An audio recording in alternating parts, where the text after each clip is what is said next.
Hi friends, నేను మీ రాజేష్ దంతుల. ఈరోజు మనం మాత్రికలు ఇంటర్మీడియట్ సంబంధించినటువంటి సిలబస్ని నేర్చుకుందాం. అయితే మాత్రిక అంటే ఏంటి? వాస్తవ సంఖ్యలు లేదా సంకీర్ణ సంఖ్యలు లేదా వాస్తవ లేదా సంకీర్ణ ప్రమేయాలు మూలకాలుగా గల దీర్ఘచతురస్రాకారము లేదా చతురస్రాకారంగా ఏర్పరిచినటువంటి అమరికని మాత్రిక అంటారు. ఇక్కడ చూడండి, ఏ అనేది 13530-6 ఇచ్చారు. ఇక్కడ 2 అడ్డు వరుసలు ఉన్నాయి, 3 నిలువు వరుసలు ఉన్నాయి. కాబట్టి దీన్ని మాత్రిక తరగతి లేదా మాత్రిక పరిమాణం అంటాం. ఇది దీర్ఘచతురస్ర మాత్రిక. ఇక్కడ చూడండి, అడ్డు వరుసలు నిలువు వరుసలు సమానంగా ఉన్నాయి. దీన్ని చతురస్ర మాత్రిక అంటారు. చూడండి, ఇక్కడ సి వచ్చేసి x+1 x²-1 రేషియోస్ కూడా ఉన్నాయి. sin x 7+sin x ఇలా. ఇది 3 అడ్డు వరుసలు 3 నిలువు వరుసలు ఉన్నాయి. 3/3 మాత్రిక. అంటే ఇది కూడా చతురస్ర మాత్రిక అవుతుంది. m అడ్డు వరుసలు n నిలువు వరుసలు కలిగిన మాత్రిక ఏని ఏ m/nతో సూచిస్తాం. అంటే మాత్రిక పరిమాణం అంటాం దీన్ని. ఇక్కడ m/n అనేది మాత్రిక తరగతి లేదా మాత్రిక పరిమాణం అవుతుంది. మాత్రికల రకాలు ఇప్పుడే మనం చర్చించుకున్నాం. దీర్ఘచతురస్ర మాత్రిక, చతురస్ర మాత్రిక. ఒక మాత్రికలోని అడ్డు వరుసల సంఖ్య నిలువు వరుసల సంఖ్య సమానంగా లేకపోతే ఆ మాత్రికనే దీర్ఘచతురస్ర మాత్రిక అంటాం. ప్రధానంగా ఇక్కడ m అంటే అడ్డు వరుసల సంఖ్య, n అంటే నిలువు వరుసల సంఖ్య. ఇవి సమానంగా ఉండవు. ఇక చతురస్ర మాత్రిక అంటే అడ్డు వరుసల సంఖ్య నిలువు వరుసల సంఖ్య అంటే m=n అయితే అలా సమానంగా ఉండే మాత్రికనే చతురస్ర మాత్రిక అంటాము. nవ తరగతి చతురస్ర మాత్రికని an తోటి సూచిస్తారు. గుర్తుపెట్టుకోండి, nవ తరగతి చతురస్ర మాత్రికని anతో సూచిస్తాం. ఇక ప్రధాన వికర్ణం అంటే ఏంటో తెలుసుకుందాం. ఒక చతురస్ర మాత్రికలో మొదటి అడ్డు వరుస నుంచి చివరి అడ్డు వరుస వరకు, మొదటి అడ్డు వరుస నుంచి చివరి అడ్డు వరుసకు సాగిపోయే వికర్ణాన్నే ప్రధాన వికర్ణం అంటాం. చూడండి, ఇది ప్రధాన వికర్ణం అంటే ఇదనమాట. 1 -1 9 దీన్ని ప్రధాన వికర్ణం అని చెప్పుకుంటాం. ఇక మాత్రికా జాడ, ఈ మాత్రికా జాడ మీద బిట్స్ అనేవి అడుగుతూ ఉన్నారు. చతురస్ర మాత్రిక ఏలో మాత్రికా జాడ కనుగొనాలంటే అదేమై ఉండాలి? చతురస్ర మాత్రిక అయి ఉండాలి. చతురస్ర మాత్రిక ఏలో ప్రధాన వికర్ణం నందలి మూలకాల మొత్తాన్ని మాత్రికా జాడ లేదా ట్రేస్ అని చెప్పి అంటాము. దీన్ని TR అంటే ట్రేస్ ఏ లేదా జాడ ఏ అని సూచిస్తూ ఉంటాం. ఇక్కడ చూడండి, జాడ ఏ అనేది, ఫర్ ఎగ్జాంపుల్ ఏ అనేది aij n/n మాత్రిక అయితే a = i j 1 to n aijని ఎలా రాస్తామంటే a11 + a22 + and so on + ann. అంటే a11 అంటే మొదటి అడ్డు వరుస మొదటి నిలువు వరుసలోని మూలకం ప్లస్ a22 అంటే రెండో అడ్డు వరుస రెండో నిలువు వరుసలోని మూలకం. అలాగా ann అంటే nవ అడ్డు వరుస nవ నిలువు వరుసలోని మూలకం. ఫర్ ఎగ్జాంపుల్ ఇది చతురస్ర మాత్రిక ఇచ్చారు, 3/3 చతురస్ర మాత్రిక.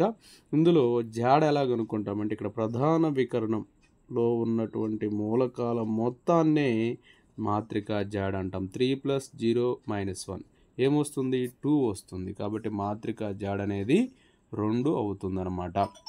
నెక్స్ట్ వికర్ణ మాత్రిక. ఒక చతురస్ర మాత్రికలో ప్రధాన వికర్ణం నందలి మూలకాలు మాత్రమే సంఖ్యలు అవుతూ మిగిలినవన్నీ సున్నాలైతే ఆ మాత్రికని వికర్ణ మాత్రిక అంటారు. గుర్తుపెట్టుకోండి, ఇక్కడ ప్రధాన వికర్ణంలో మాత్రమే మూలకాలు ఉంటాయి, మిగిలినవన్నీ ఏముంటాయి? సున్నాలు ఉన్నాయి. గమనించారా? అలా సున్నాలు ఉంటే, వికర్ణంలో కాకుండా మిగిలిన మూలకాలన్నీ సున్నాలు మాత్రమే ఉంటే ఆ మాత్రికని వికర్ణ మాత్రిక అని చెప్పి అంటాం. ఇక నెక్స్ట్ సంఖ్యా మాత్రిక. ఒక చతురస్ర మాత్రికలో ప్రధాన వికర్ణం నందలి మూలకాలు ఒకే సంఖ్యకు సమానమవుతూ మిగిలిన మూలకాలన్నీ సున్నాలైతే దానిని సంఖ్యా మాత్రిక అంటారు. అంటే వికర్ణంలో ఇక్కడ అన్ని రెండులే ఉన్నాయి, మిగతా అన్ని సున్నాలైతే దాన్ని సంఖ్యా మాత్రిక అంటాం. లేదా ఇక్కడ అన్నీ మూడులే ఉన్నాయి వికర్ణంలో, మిగిలినవన్నీ సున్నాలైతే దాన్ని సంఖ్యా మాత్రిక అంటాం. లేదా వికర్ణంలో అన్నీ ఒకట్లే ఉండి మిగతావన్నీ సున్నాలైనా కూడా దాన్ని సంఖ్యా మాత్రిక అని చెప్పి అంటాం. చూడండి, ఇక్కడ సంఖ్యా మాత్రకి కొన్ని ఉదాహరణలు ఇచ్చారు. 2002, 50005. చూడండి, వికర్ణంలో అన్నీ 5s ఉన్నాయి, ఇక్కడ వికర్ణంలో 2s ఉన్నాయి, ఇక్కడ వికర్ణంలో 1లు ఉన్నాయి, మిగిలినవి ఏమున్నాయి, సున్నాలు ఉన్నాయి అన్నమాట. నెక్స్ట్ యూనిట్ మాత్రిక లేదా తత్సమ మాత్రిక. యూనిట్ మాత్రిక మరొక పేరు తత్సమ మాత్రిక అన్నమాట. ఒక చతురస్ర మాత్రికలో ప్రధాన వికర్ణం నందలి అన్ని మూలకాలు 1 అయి మిగిలిన మూలకాలు సున్నాలైతే దానిని యూనిట్ మాత్రిక అని చెప్పి అంటాము. అయితే యూనిట్ మాత్రిక అనేది కూడా ఒక సంఖ్యా మాత్రిక అవుతుంది. ప్రతి యూనిట్ మాత్రిక సంఖ్యా మాత్రిక అవుతుంది, కానీ ప్రతి సంఖ్యా మాత్రిక యూనిట్ మాత్రిక కాదు. యూనిట్ మాత్రికలన్నీ సంఖ్యా మాత్రికలు అవుతాయి, సంఖ్యా మాత్రిక అనేది యూనిట్ మాత్రిక కాదనమాట. అయితే ఎన్నవ తరగతి యూనిట్ మాత్రికని IN తోటి సూచిస్తాం. I2 అంటే 2/2 మ్యాట్రిక్ అనమాట, 1001. I3 అంటే 3/3 మ్యాట్రిక్ అనమాట. ఇక్కడ వికర్ణంలో 1 ఉంటాయి, మిగిలినవన్నీ సున్నాలు ఉంటాయి. ఇక శూన్య మాత్రిక అంటే ఏంటంటే ఒక మాత్రికలో అన్ని మూలకాలు సున్నాలే ఉంటాయి అన్నమాట. అలా ఉంటే దాన్ని శూన్య మాత్రిక అంటాం. అయితే ఈ శూన్య మాత్రికలో ఇది M/N తరగతి. మనం అడ్డు వరుసలు నిలువు వరుసలు కానీ తీసుకుంటే అవి సమానంగా ఉన్నటువంటి చతురస్ర మాత్రికలు ఉంటాయి, సమానంగా లేనటువంటి దీర్ఘచతురస్ర మాత్రికలు కూడా ఉంటాయి అన్నమాట. ఓకేనా, అన్ని సున్నాలు ఉంటే చాలు, దాన్ని శూన్య మాత్రిక అంటాం. ఇక అడ్డు వరుస నిలువు వరుస మాత్రికలు. అడ్డు వరుసని పంక్తి అని, నిలువు వరుసని దొంతి అని అంటాం. అడ్డు వరుస నిలువు వరుస మాత్రికలకు మరొక పేరు పంక్తి దొంతి మాత్రికలు అన్నమాట. ఒకే ఒక అడ్డు వరుస ఉన్న మాత్రికని పంక్తి లేదా అడ్డు వరుస మాత్రిక అంటాం. ఒకే ఒక నిలువు వరుస ఉందనుకోండి, దాన్ని దొంతి మాత్రిక లేదా నిలువు వరుస మాత్రిక అంటాం. అంటే ఇక్కడ పంక్తి మాత్రికలో m వాల్యూ 1, అంటే అడ్డు వరుసల సంఖ్య 1 అనమాట. దొంతి మాత్రికలో n వాల్యూ 1 అవుతుంది, అంటే నిలువు వరుసల సంఖ్య 1 అనమాట. గుర్తుపెట్టుకోండి. చూడండి, ఇక్కడ చూడండి, ఒకే ఒక అడ్డు వరుస ఉంది కాబట్టి దీన్ని ఏమంటాము, పంక్తి మాత్రిక లేదా అడ్డు వరుస మాత్రిక అంటాం. ఇక్కడ చూడండి, 3 అడ్డు వరుసలు ఉన్నాయి, ఒక్క నిలువు వరుస ఉంది కాబట్టి దీన్ని నిలువు మాత్రిక లేదా నిలువు వరుస మాత్రిక లేదా దొంతి మాత్రిక అని చెప్పి అంటాం. ఇక నెక్స్ట్ ఎగువ త్రిభుజ మాత్రిక, దిగువ త్రిభుజ మాత్రిక గురించి తెలుసుకుందాం. A = Aij చతురస్ర మాత్రికలో Aij = 0. అలాగే I అనేది j కంటే పెద్దదైనప్పుడు, అంటే I > j అయినప్పుడు Aని ఎగువ త్రిభుజ మాత్రిక అని చెప్పి అంటాం. అలాగే I j అయిందనుకోండి, అప్పుడు Aని దిగువ త్రిభుజ మాత్రిక అని చెప్పి అంటాం. చూడండి, ఇక్కడ చాలా క్లియర్గా ఇచ్చాడు. Aij = 0, I < j అయితే Aని దిగువ త్రిభుజ మాత్రిక అని చెప్పి అంటాం. చూడండి, ఇక్కడ ఉదాహరణలు ఇచ్చారు, ఇవి రెండు కూడా ఎగువ త్రిభుజ మాత్రికలు అవుతాయి.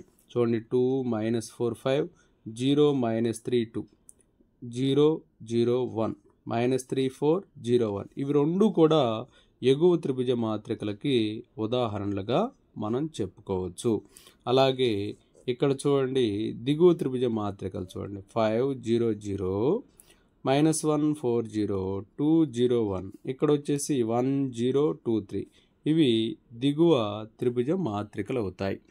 నెక్స్ట్ వన్, మాత్రికా సమానత్వము, సమాన మాత్రికల గురించి తెలుసుకుందాం. A, Bలు ఒకే తరగతికి చెందిన మాత్రికలై A, Bలలోని అనురూప మూలకాలు సమానమైతే వాటిని సమాన మాత్రికలు అంటాం. అప్పుడు ఆ రెండింటి మధ్య సమానత్వపు గుర్తునుంచుతాం, అంటే A = B అని చెప్పి సూచిస్తాం అన్నమాట. అంటే A అనే మాత్రిక Aij m/n, అలాగే B అనే మాత్రిక Bij m/n అయితే A = B అని రాయొచ్చు, లేదా Aij = Bij for all I, j అని చెప్పి రాసుకోవచ్చు. ఇక రెండు మాత్రికల మొత్తం కనుగొనాలంటే A మాత్రిక పరిమాణం m/n, అలాగే B మాత్రిక పరిమాణం m/n అయినప్పుడు A + B మాత్రిక పరిమాణం కూడా ఏమవుతుంది, m/n అవుతుంది. ఇక్కడ చూడండి ఏ మాత్రిక ఇచ్చారు 2/3, బి మాత్రిక కూడా 2/3. ఏ ప్లస్ బి ఎలా కనుక్కుంటాం చూడండి. 3 + 1 4, 2 - 2 0, -1 + 7 6, 4 + 3 7, -3 + 2 -1, 1 - 1 0. ఈ విధంగా కనుక్కుంటాం అనమాట. ఇక నెక్స్ట్ ఏ ఏఐజే m/n, బి బిఐజే m/n. అయితే ఏ మైనస్ బి చేయాలంటే అప్పుడు కూడా చూడండి ఒకే తరగతికి చెంది ఉండాలి మాత్రిక భేదం కనుక్కునేటప్పుడు కూడా. చూడండి ఇక్కడ ఏ అనేది 4 - 1 2 3 ఇచ్చారు, బి -3 7 0 2 ఇచ్చారు. ఏ మైనస్ బి అంటే 4 - -3 అంటే +3 అయింది, 4 + 3 7 అవుతుంది. నెక్స్ట్ -1 -7 -8 అవుతుంది, 2 - 0 2 అవుతుంది, 3 - 2 1 వస్తుంది అనమాట. ఈ విధంగా ఏ మైనస్ బిని కనుగొంటాం. ఇక మాత్రికా సంకలనము ఏ ధర్మాన్ని పాటిస్తుంది అని అడిగాడు. వినిమయ ధర్మాన్ని పాటిస్తుంది. అంటే మాత్రికా సంకలనం చేసినప్పుడు ఏ ప్లస్ బి ఎంత వస్తుందో బి ప్లస్ ఏ కూడా అంతే వస్తుంది. కాబట్టి అలా వస్తే దాన్నే వినిమయ ధర్మము అని చెప్పి అంటాం. ఇక మాత్రికా సంకలనము సహచర ధర్మాన్ని కూడా పాటిస్తుంది. ఏ ప్లస్ బి ప్లస్ సి = ఏ ప్లస్ బి ప్లస్ సి అవుతుందన్నమాట. ఇక మాత్రికని సంఖ్యతో గుణించామనుకోండి ఏ విధంగా ఉంటుందో చూడండి. ఏ = ఏఐజే m/n, కే ఒక సంఖ్య అయితే కే ఇంటూ ఏ కే ఇంటూ ఏఐజే m/n అవుతుంది. అంటే ప్రతి మూలకాన్ని మనం కేతో గుణించినప్పటికీ కూడా పరిమాణం మారదు. సపోజ్ ఇక్కడ ఏ అనేది ఇలా ఉంది, 3 2 -1 4 -3 1 2/3 మ్యాట్రిక్. ఇది 2 అడ్డు వరుసలు 3 నిలువు వరుసలు ఉన్నాయి. ఇక్కడ కే అనేది 3 అయితే 3 3s ఎంత అవుతుంది 9, 3 2 6, 3 × -1 -3, 3 4s 12, 3 × -3 -9, 3 1s ఏమవుతుంది 3. ఇది 3/3 మాత్రిక అవుతుంది. ఓకే, ఈ విధంగా చేస్తామన్నమాట గుణించేటప్పుడు. ఇక మాత్రిక సంకలన విలోమము. మాత్రిక సంకలన విలోమం అంటే ఏ యొక్క సంకలన విలోమము -a అవుతుందన్నమాట. ఇప్పుడు చూడండి ఇక్కడ ఏ అనేది i01 0 -i2 -1 1 5 ఇలా ఇచ్చారు. సంకలన విలోమం కనుక్కోమంటే ప్రతి దాన్ని కూడా మైనస్తో గుణించాలి. -i 0ని మైనస్తో గుణించిన మార్పు ఉండదు కాబట్టి 0 -1 0 i -2 1 -1 -5 ఈ విధంగా వస్తుందన్నమాట.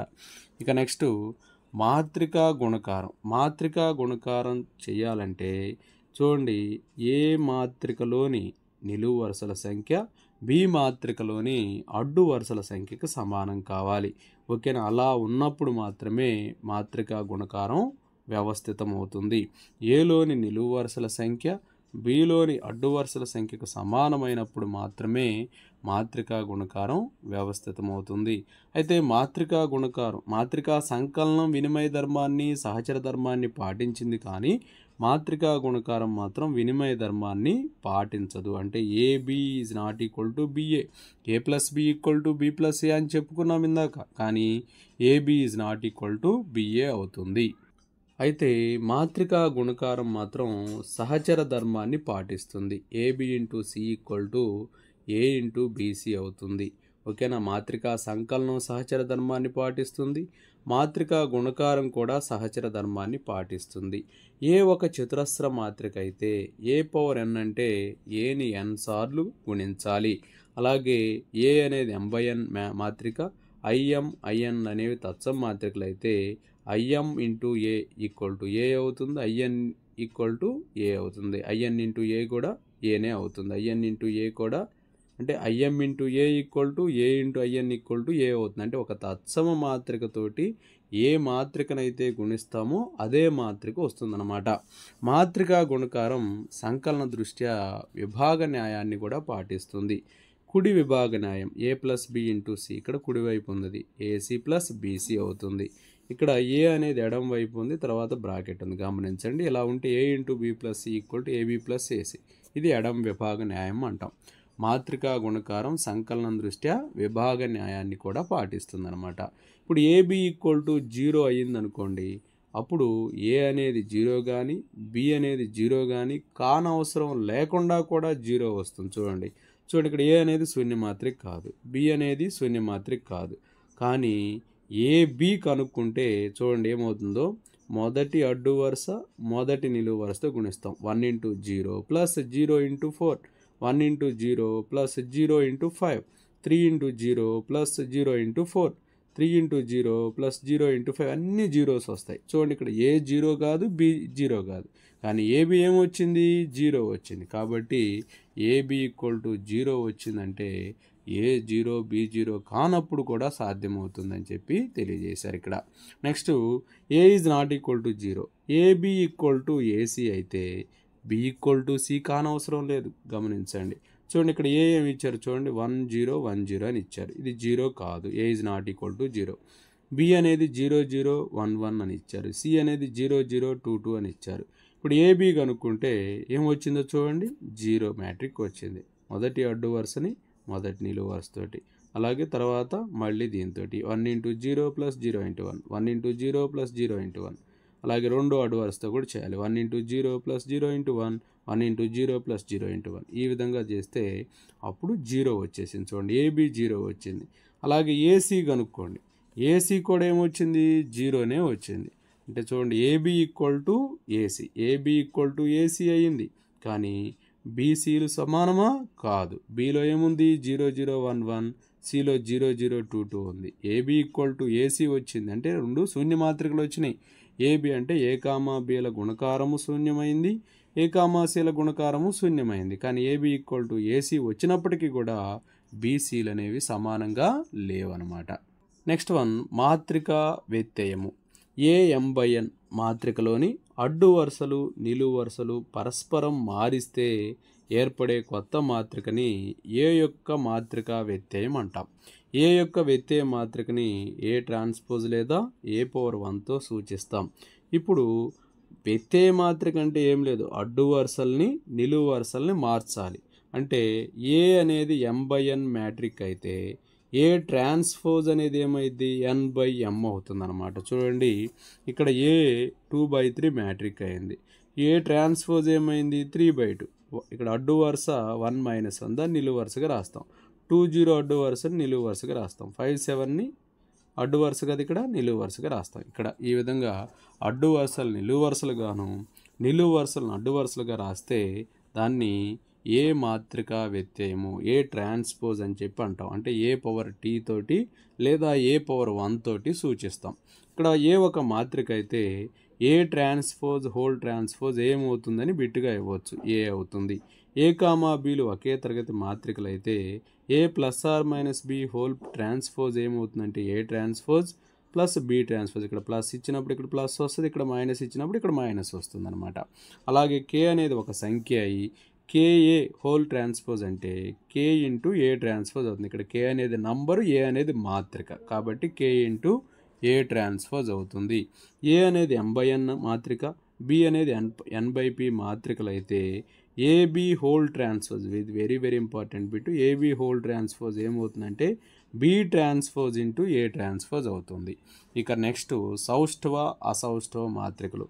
అసౌష్ఠవ మాత్రికని వక్ర సౌష్ఠవ మాత్రిక అని కూడా అంటారు. ఏ ఒక చతురస్ర మాత్రిక అయితే ఏ ట్రాన్స్పోజ్ అనేది ఏకి సమానమైతే, అంటే ఏ యొక్క వ్యత్యయ మాత్రిక ఏ మాత్రిక సమానమైతే ఏ అనే దాన్ని సౌష్ఠవ మాత్రిక అంటారు.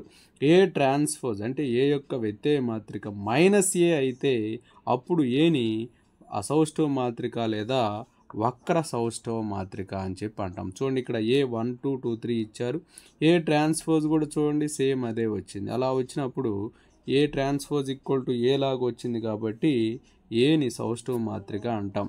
ఇక్కడ బి చూడండి, బి ట్రాన్స్పోజ్ చూడండి, బి ట్రాన్స్పోజ్ ఏమొచ్చింది -b. ఇక్కడ 0 1 -2, ఓకేనా, 0 -1 2.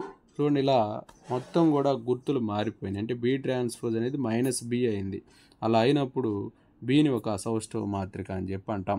ఇంకా శూన్య మాత్రిక అనేది 2/2 లేదా యూనిట్ మాత్రిక IN/Nలు, ఇవి కూడా సౌష్ఠవ మాత్రికలు అవుతాయి. శూన్య మాత్రిక అనేది కూడా సౌష్ఠవ మాత్రిక అయ్యిద్ది, తత్సం మాత్రిక కూడా సౌష్ఠవ మాత్రిక అవుతుంది. గుర్తుపెట్టుకోండి, ప్రతి శూన్య మాత్రిక ప్రతి యూనిట్ మాత్రిక సౌష్ఠవ మాత్రికలు అవుతాయి.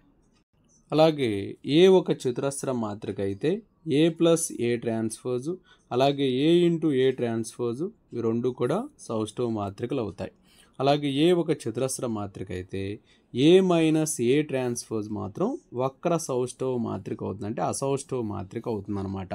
నెక్స్ట్ 2/2 మాత్రిక నిర్ధారకము అంటే డెట్ ఏ అనమాట. డెట్ ఏ అంటే చూడండి, ఏడి మైనస్ బీసీ చేస్తాం. ఏకి నిర్ధారకం కనుక్కోవాలంటే ఏడి మైనస్ బీసీ చేస్తాం.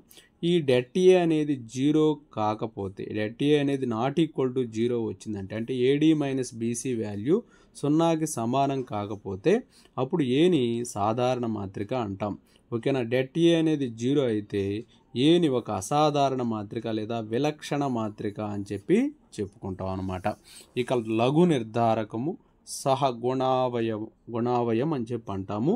చూడండి, ఇక్కడ ఏని A1 A2 A3 B1 B2 B3 C1 C2 C3 ఇలా 3/3 చతురస్ర మాత్రిక తీసుకున్నాం.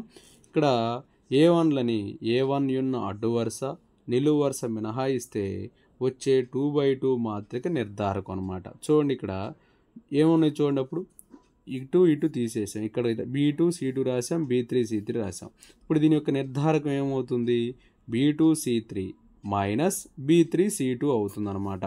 అంటే ఇక్కడ చూడండి, ఇక్కడ లఘు నిర్ధారకం అన్నప్పుడు ఏఐజే చూడండి, ఇక్కడ ఏఐజే వచ్చేసి -1 whole power I plus J. AIJ అనేది అప్పుడు లఘు నిర్ధారకం అవుతుంది. ఇక్కడ -1 whole power I plus J into ఎంఐజేగా రాసుకుంటాం. మ్యాట్రిక్ అనమాట. ఎం అంటే ఇక్కడ ఏఐజే అనేది -1 whole power I plus J, ఇక్కడ ఏఐజేలు అని చెప్పి దీని అర్థం అన్నమాట. ఇక్కడ లఘు నిర్ధారకము లేదా సాగు అంటే సహగుణావయం అని చెప్పి అర్థం అనమాట. ఏఐజే సహగుణావయము, A1 లాని అంటే లఘు నిర్ధారకము అని అర్థం అనమాట. ఏఐజే సాగు అంటే ఏఐజే సహగుణావయము. దీన్ని ఎలా రాస్తామంటే -1 whole power I plus J AIJ లఘు నిర్ధారకం అని చెప్పి రాస్తాం. లఘు నిర్ధారకం కనుక్కునేటప్పుడు చెప్పాం కదమ్మా, ఇక్కడ A1 ఉన్న అడ్డు వరుస నిలువు వరుసని మినహాయిస్తాం. A1 ఉన్న అడ్డు వరుస ఇది, A1 ఉన్న నిలువు వరుస ఇది. వీటిని మినహాయించి వచ్చినటువంటి దానికి నిర్ధారకం కనుక్కుంటే దాన్ని A1 లఘు నిర్ధారకం అంటాం. ఒకవేళ B1 లఘు నిర్ధారకం కనుక్కోమన్నారనుకోండి, B1 ఉన్న అడ్డు వరుస B1 ఉన్న నిలువు వరుసను తీసేస్తాం. తీసేసి A2 C2 A3 C3 యొక్క నిర్ధారకం కనుక్కుంటాం అనమాట. అలాగే C1 యొక్క లఘు నిర్ధారకం కనుక్కోమంటే C1 అడ్డు వరుస C1 నిలువు వరుస తీసేసి ఇంతవరకు లఘు నిర్ధారకం కనుక్కుంటాం అనమాట. గుర్తుపెట్టుకోండి. ఇక 3/3 మాత్రిక నిర్ధారకం ఎలా కనుక్కోవాలో చూడండి. ఏ ఒక చతురస్ర మాత్రిక ఏలోని ఏదైనా అడ్డు వరుస నిలువు వరుసలోని మూలకాలను మూలకాల సహగుణావయాలతో గుణిస్తే వచ్చే లబ్ధాల మొత్తము ఏ నిర్ధారకం డెట్ ఏ అవుతుంది. చూడండి, ఇక్కడ ఏ అనేదానికి ఒక ఉదాహరణ ఇచ్చారు. A1 B1 C1 A2 B2 C2 A3 B3 C3. A, B, Cల సహగుణావయము, సాగు అంటే సహగుణావయవము ఏమని ఇచ్చారు? A1, B1, C1 అయితే అప్పుడు డెట్ ఏని ఎలా రాస్తామంటే A1 into A1 plus B1 into B1 plus C1 into C1 అవుతుంది. చూడండి, ఇక్కడ ఉదాహరణకి ఏ అనే మాత్రిక ఎలా ఉంది. డెట్ ఏ చూడండి ఎలా రాస్తాము. ఇక్కడ 1 ఇంటూ ఇక్కడ ఏంటమ్మా దీని యొక్క ఫస్ట్ దీని గురించి రాస్తున్నాం. 1 ఇంటూ 0.4 - 2.5 అంటే దీని యొక్క నిర్ధారకం. నెక్స్ట్ ఇక్కడ మిడిల్లో దానికి మామూలుగా మైనస్ తీసుకుంటాం. మళ్ళీ ఇక్కడ ఏముంది -1 అలాగే డెట్ రాసేసుకుంటాం. దీనికి ఏది రాయాలి? ఈ అడ్డు వరుస ఈ నిలువు వరుసను తీసేసి 3 4 -4 5 రాసుకుంటాం. ప్లస్ 2 ఇంటూ మిడిల్లో దానికి మాత్రమే మైనస్ ఇస్తాం. 2 ఇంటూ ఇక్కడ 2 ఉన్న అడ్డు వరుస 2 ఉన్న నిలువు వరుస తీసేసి 3 0 -4 -2 రాసుకుంటాం. చూడండి, 1 into 0 into 5 0 minus into minus plus 2 4s 8 AD minus BC కాబట్టి minus into minus plus 1 3 5s 15 minus into minus plus 4 4 16 అనమాట. అలాగే plus 2 into -6 plus 0. So 1 into 8 అవుతుంది. 15 ప్లస్ 16 అనేది 31 అవుతుంది. -12 అవుతుంది. సో ఇది చేస్తే 27 వచ్చింది అనమాట. ఈ విధంగా 3/3 మాత్రిక యొక్క నిర్ధారకాన్ని కనుక్కుంటాం. ఇక మాత్రిక నిర్ధారకాల లక్షణాలను తెలుసుకుందాం. ఒక చతురస్ర మాత్రిక ఏలో ఒక అడ్డు వరుసలోని మూలకాలు అన్నీ సున్నాలైతే అప్పుడు డెట్ ఏ అనేది 0 అవుతుంది. గుర్తుపెట్టుకోండి, ఒక చతురస్ర మాత్రికలో ఒక అడ్డు వరుసలోని మూలకాలు కానీ ఒక నిలువు వరుసలోని మూలకాలు అన్నీ సున్నాలైతే ఖచ్చితంగా నిర్ధారకం అనేది 0 అవుతుంది. ఇది ప్రధాన లక్షణం, గుర్తుపెట్టుకోండి. ఒక చతురస్ర మాత్రిక ఏలో 2 అడ్డు వరుసలు సమానమైనా కూడా det A 0 అవుతుంది, లేదా 2 నిలువు వరుసలు సమానమైనా కూడా det A 0 అవుతుంది. నెక్స్ట్, ఒక చతురస్ర మాత్రిక ఏలోని 2 అడ్డు వరుసలు పరస్పరం మారిస్తే B అనే మాత్రిక ఏర్పడితే అప్పుడు det B అనేది -det A అవుతుంది. లేదా ఒక చతురస్ర మాత్రిక ఏలోని 2 నిలువు వరుసలని పరస్పరం మార్చినా కూడా అప్పుడు B అనే మాత్రిక ఏర్పడితే అప్పుడు కూడా det B అనేది -det A అవుతుంది. ఇక 4వ లక్షణం తెలుసుకుందాం. A అనే మాత్రిక A1 B1 A2 B2 లాగుంది. B అనేది KA1 KB1 KA2 KB2 అయితే det B అనేది ఏమవుతుందంటే K × det A అవుతుంది. ఎందుకని ఇక్కడ ప్రతి సంఖ్య కూడా Kతో గుణించబడింది. ఇక 5వ లక్షణం తెలుసుకుందాం. ఒక 3×3 చతురస్ర మాత్రిక K అనేది ఒక సంఖ్య. ఇక్కడ మాడ్యులస్ ఆఫ్ KA = అంటే det KA అని రాస్తాం. దీన్ని det KAని ఎలా రాస్తామంటే K³ det Aగా రాస్తాం. A అనేది ఒక n/n చతురస్ర మాత్రిక అయితే det KAని K⁴n det Aగా రాస్తాం. ఓకేనా? అంటే ఇక్కడ ఫర్ ఎగ్జాంపుల్ ఇది 2×2 చతురస్ర మాత్రిక అనుకోండి, K² det A అవుతుంది. ఇది 3×3 చతురస్ర మాత్రిక అయితే K⁴3 det A అవుతుంది. 4×4 చతురస్ర మాత్రిక అయితే K⁴4 det A అవుతుంది అనమాట. ఇక నెక్స్ట్, ఒక చతురస్ర మాత్రిక ఏలో 2 అడ్డు వరుసలు అనురూప మూలకాల సమాన నిష్పత్తిలో ఉంటే అప్పుడు det A అనేది 0 అవుతుంది. 2 అనురూప మూలకాలు అంటే 2 అడ్డు వరుసలు అనురూప మూలకాలు సమాన నిష్పత్తిలో ఉంటే అప్పుడు det A అనేది 0 అవుతుంది. అలాగే ఒక చతురస్ర మాత్రిక ఏలో 2 నిలువు వరుసలు అనురూప మూలకాలు సమాన నిష్పత్తిలో ఉన్నప్పుడు కూడా det A అనేది 0 అవుతుంది. చూడండి, ఇక్కడ A1 KA1 B1 KB1 C1 KC1 ఇక్కడ చూడండి సమాన నిష్పత్తిలో ఉన్నాయి కదా. A1:A1 అంటే 1:1, B1:B1 అంటే 1:1, C1:C1 అంటే 1:1. ఇలాగ ఉన్నప్పుడు అడ్డు వరుసలు కానీ నిలువు వరుసలు కానీ అలా ఉంటే అప్పుడు మాత్రికా నిర్ధారకం అనేది 0 అవుతుంది. నెక్స్ట్ చూద్దాం. R1, R2లోని అనురూప మూలకాలు సమాన నిష్పత్తిలో ఉన్నాయి కాబట్టి det A అనేది 0 అవుతుంది. ఇక్కడ A1 + X1 A2 + X2 A3 + X3 ఇక ఇవి సేమ్ అలా ఉన్నాయి. B1 B2 B3 C1 C2 C3 ఇలా ఇచ్చినప్పుడు వీటిని ఎలా రాస్తాం చూడండి. A1 B1 C1 A2 B2 C2 A3 B3 C3 first నిర్ధారకము plus next ఇక్కడ ఏముంది, ఏం యాడ్ చేయబడ్డాయి, X1 X2 X3 X1 X2 X3 B1 B2 B3 C1 C2 C3 ఇలా రాస్తాం అనమాట. ఓకే.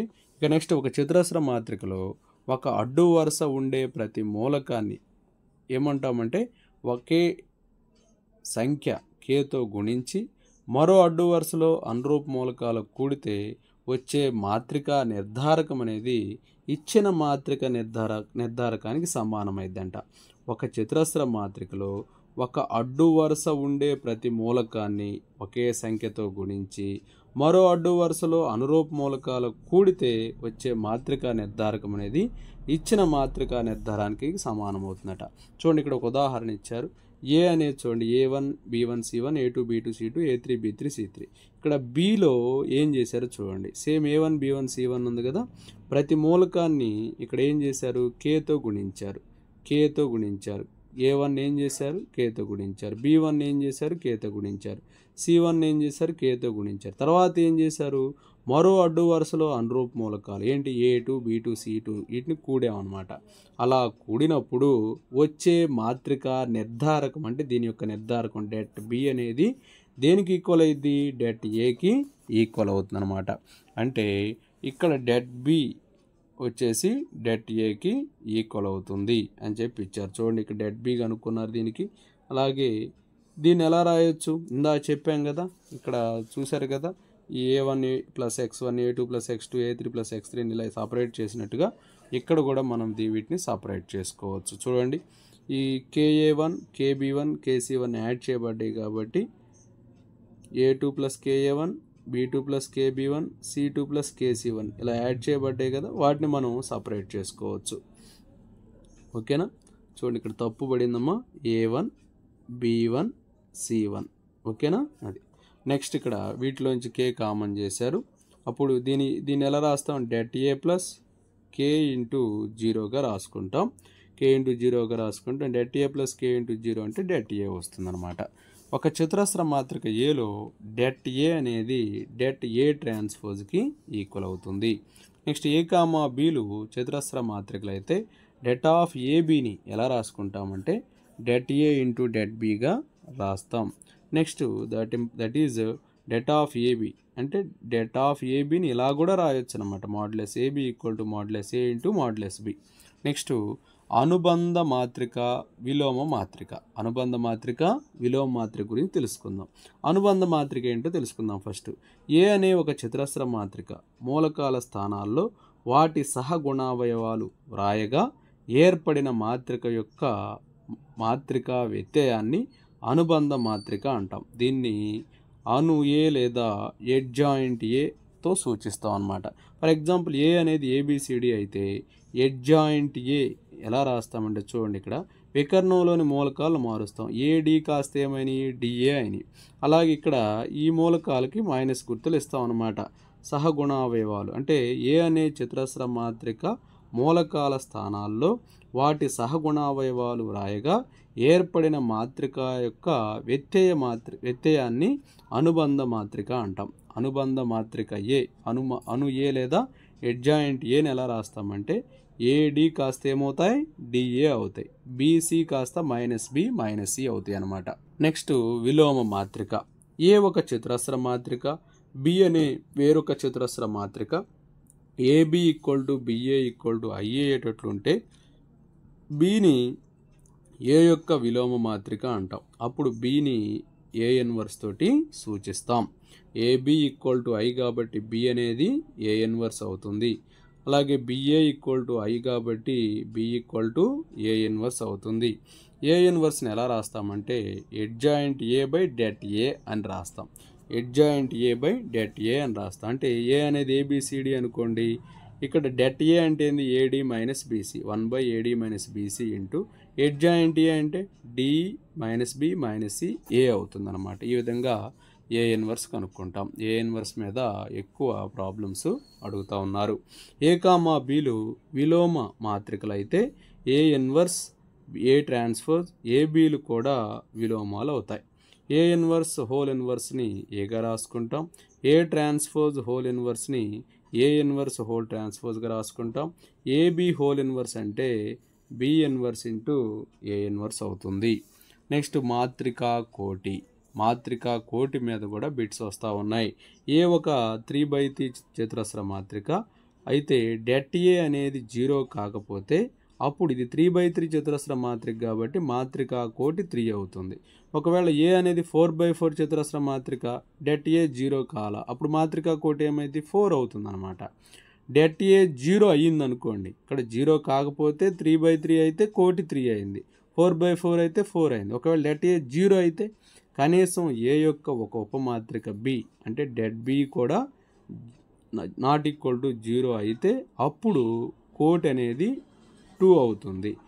ఓకేనా? det ఏ 0 అయి కనీసం ఏ యొక్క ఒక ఉపమాత్రిక బి అనేది ఉంది అనుకుంటే అదైనా కనీసం det B not equal to 0 అయితే అప్పుడు కోటి 2 అవుతుంది అనమాట. దేనికి సంబంధించి? 3/3కి సంబంధించి. ప్రతి 2/2 ఉపమాత్రిక బి అయితే det బి ఈక్వల్ టు 0 అయితే అప్పుడు 1. 3/3 కాబట్టి 2 అయింది. 2/2 అయితే ఏమైంది? 1 అయింది. అదే 4/4 అయితే 3 వస్తుంది అనమాట. ఈ విధంగా తీసుకోవాలి. ఇక చూడండి, ఇక్కడ కొన్ని ఎగ్జాంపుల్స్ ఇచ్చాడు. ఇది 2/2 మాత్రిక. ఇక్కడ det ఏ అనేది ఏమైంది? నాట్ ఈక్వల్ టు 0 అయింది. కాబట్టి కోటి ఏమైంది? 2 అవుతుంది అనమాట. ఓకేనా? నెక్స్ట్ చూడండి, ఇంకొక ఎగ్జాంపుల్ ఇచ్చాడు. ఇక్కడ ఇది 3/3 మాత్రిక. ఇది x అనేది ఒక మాత్రిక. det x కనుక్కున్నారు. det x అనేది నాట్ ఈక్వల్ టు 0 వచ్చింది కాబట్టి మాత్రిక కోటి ఏమైంది? 3 అవుతుంది. ఒకవేళ det x అనేది 0 వచ్చింది అనుకోండి, అప్పుడు ఇది 3/3 కాబట్టి కోటి ఏమైంది? 2 అవుతుంది అనమాట. ఎందుకని? దాని ఉపమాత్రిక కనీసం 0కి సమానంగా ఉండకపోవచ్చు అనమాట. చూడండి, ఇక్కడ ఇంకొక ఎగ్జాంపుల్ ఇచ్చారు. బి అనే 3/3 మాత్రిక ఇచ్చారు. ఇక్కడ det బి కనుక్కుంటే 0 వచ్చింది.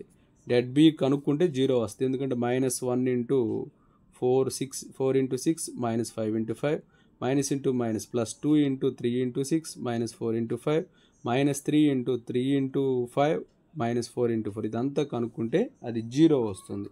కాబట్టి డెడ్ బి అనేది 0 వచ్చింది కాబట్టి కోట్ అనేది ఏమవుతుంది చూడండి, ఇక్కడ మనం చేద్దాం. -1 ఇంటూ 4 6s ఎంత 24 minus 25, అలాగే minus into minus plus 2 into 3 6s ఎంత 18 minus 4 into 5 20 -20 ప్లస్ ఇదేంటిది -3 ఇంటూ 3 5s 15 minus 16 4 4s 16. చూడండి -1 ఇంటూ -1 +1 అవుతుంది, +2 ఇంటూ -2 అవుతుంది, ప్లస్ -3 ఇంటూ -1. చూడండి ఇక్కడ ఏమొచ్చింది 1 -4, ఇది వచ్చేసి +3 వచ్చింది, అంటే 4 4 ఎంత 0 అనమాట. అంటే ఇక్కడ చూడండి డెడ్ బి ఏమొచ్చింది మనకి ఇక్కడ 0 వచ్చింది. ఇప్పుడు ఇందులో ఒక ఉపమాత్రిక రాసుకుందాం. -1 -2 3 4, ఇది 2/2 మ్యాట్రిక్.